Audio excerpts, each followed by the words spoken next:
যে সহি বুখারীতে ইমাম বুখারী রাহিমাহুল্লাহ 25 জায়গায় 25 জায়গায় আহলুর রায় বা হানাফি মাযহাবের ফতোয়ার উপর রদ করেছেন।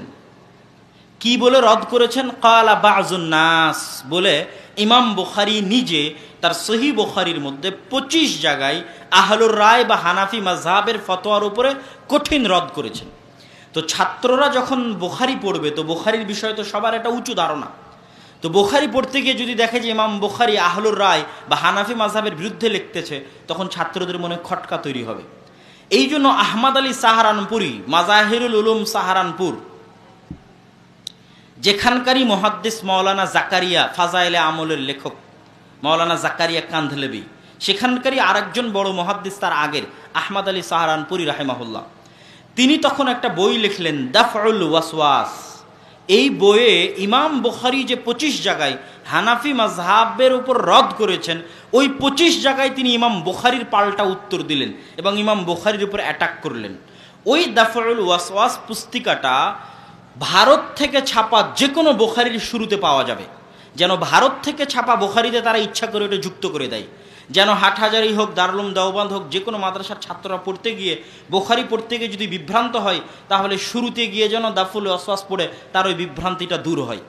এই যে বই লেখলেন দাফউল ওয়াসওয়াস, যেখানে ইমাম বুখারীর 25 জায়গায় তিনি যে হানাফি মাযহাবের ভুল ধরেছেন তার পাল্টা জবাব দেওয়া আছে, এই বই বাজারে আসার অল্প কয়েকদিনের মধ্যে শামসুল হক আজিমাবাদী রাহিমাহুল্লাহ ওই দাফউল ওয়াসওয়াসের জবাব দিয়ে ইমাম বুখারীর পক্ষে বই লিখলেন রাফউল ইলতিবাস। যেই বইয়ে তিনি আহমদ আলী সাহারানপুরি যে ইমাম বুখারীর উত্তর দিয়েছেন, সেটার পাল্টা উত্তর দিয়েছেন ইমাম বুখারী রাহিমাহুল্লাহর পক্ষ হয়ে। এটাও তার একটা ঐতিহাসিক ইলমি কারনামা। তার আরও ঐতিহাসিক ইলমি কারনামা আছে। এবার মিয়া নাজির হোসেন দেহলভী রাহিমাহুল্লাহর তৃতীয় একজন ছাত্র, যার কথা না বললেই নয়, মাওলানা সানাউল্লাহ অমৃতসরী। মাওলানা সানাউল্লাহ অমৃতসরী রাহিমাহুল্লাহ তিনি একাধারে এক টেবিলে হিন্দু, বৌদ্ধ, ইহুদি, খ্রিস্টান, শিখ, জৈন, দেওবন্দি, ব্রেলভি, শিয়া, সুন্নি, যেই হোক না কেন, যে মাযহাবের যে ধর্মের মানুষ হোক না কেন, তাদের বিরুদ্ধে একসাথে এক টেবিলে তর্ক বিতর্ক করে বিজয়ী হয়ে উঠে আসতে পারবেন, এরকম জ্ঞান আল্লাহ তাকে দিয়েছিলেন। তার সবচেয়ে বড় কারনামা হচ্ছে ফাতেহে কাদিয়ানিয়াত। গোলাম আহমদ কাদিয়ানির বিরুদ্ধে তিনি মুবাহালার ঘোষণা দিয়েছিলেন। সেই মুবাহালায় বিজয়ী হয়ে 40 বছর পৃথিবীতে জীবিত ছিলেন। আর তার মৃত্যুর 40 বছর আগে গোলাম আহমদ কাদিয়ানি মারা গেছিল। আর এই 40 বছর তাকে খাতমে নবুয়তের জীবন্ত মোজেজা হিসেবে তিনি পৃথিবীতে জীবিত ছিলেন মাওলানা সানাউল্লাহ অমৃতসরী। ভারত উপমহাদেশের আহলুল হাদিস আলেমদের আর কয়েকটা বড় বড় ইলমি খেদমত বলে বক্তব্যের এই পয়েন্ট শেষ করব। আর রাহিকুল মাখতুম, এই বইয়ের নাম শুনেছেন? আর রাহিকুল মাখতুম, মাওলানা সফিউল্লাহ মুবারকপুরি, জামিয়া সালাফিয়া বানারসের শিক্ষক। সারা পৃথিবীতে রাসূল সাল্লাল্লাহু আলাইহি ওয়াসাল্লামের জীবনের উপর প্রতিযোগিতা অনুষ্ঠিত হয়েছিল আরবি ভাষায়। সেই সারা পৃথিবী থেকে যত মানুষ বই লিখেছিল আল্লাহ রাসূলের জীবনের উপর আরবি ভাষায়, তার মধ্যে এই বইটা বিজয়ী হয়, যেটা আমাদের ভারত উপমহাদেশের আহলুল হাদিস আলেমের লেখা। আল্লামা ওবায়দুল্লাহ মুবারকপুরি, যিনি তুহফাতুল আহওয়াজি লিখতে আব্দুর রহমান মুবারকপুরিকে সহযোগিতা করতেন অন্ধ অবস্থায়, সেই উবাইদুল্লাহ মুবারকপুরি মিশকাতুল মাসাবিহের ব্যাখ্যা লিখেছেন মিরআতুল মাফাতিহ নামে। মিরআতুল মাফাতিহ নামে বিখ্যাত বড় ব্যাখ্যা গ্রন্থ। আব্দুস সালাম মুবারকপুরি তিনি কি লিখেছেন? আল্লামা শিবলি নোমানি একটা বই লিখেছিলেন ভারতে উর্দুতে, সিরাতুন নু'মান নামে। সিরাতুন নু'মান নামে বই লিখে তিনি ইমাম আবু হানিফা রাহিমাহুল্লাহর সম্মান মর্যাদা বলতে বলতে এমন উপরে নিয়ে গেছেন, আর ইমাম বুখারী রাহিমাহুল্লাহর উপর কালাম করেছে। ইমাম বুখারী রাহিমাহুল্লাহর বিরুদ্ধে দুই একটা বাক্য উনি রচনা করেছেন। নু'মান, সিরাতুন নু'মানের মধ্যে কে? আল্লামা শিবলি নোমানি। এই বইয়ের উত্তর দিতে গিয়ে আব্দুস সালাম মুবারকপুরি পাল্টা বই লিখেছেন সিরাতুল বুখারী। এবং আমার জ্ঞান গবেষণায়, যেহেতু আমি মিন্নাতুল বারী লিখছি এবং লিখেছি, আমার জ্ঞান গবেষণায় সারা পৃথিবীতে ইমাম বুখারীর উপর যত জীবনীমূলক গ্রন্থ লেখা হয়েছে, যত, আমার এই মিন্নাতুল বারী সহ সারা পৃথিবীতে ইমাম বুখারীর উপর যত জীবনীমূলক গ্রন্থ লেখা হয়েছে, তার সবচেয়ে শ্রেষ্ঠ গ্রন্থ হচ্ছে সিরাতুল বুখারী, যেটা আব্দুস সালাম মুবারকপুরি লিখেছেন। মাওলানা সুলাইমান মানসুরপুরি লিখেছেন রাহমাতুল্লিল আলামিন, আল্লাহর নবীর সিরাতের উপর উর্দু ভাষায় লেখা সবচেয়ে বিখ্যাত ব্যাখ্যা গ্রন্থ। উর্দু ভাষায় সর্বপ্রথম যারা সহিহ বুখারীর উর্দু অনুবাদ করেছে, মুসলিমের উর্দু অনুবাদ করেছে, আবু দাউদের উর্দু অনুবাদ করেছে, ইবনে মাজার উর্দু অনুবাদ করেছে, কোনো হানাফি আলেম নয়।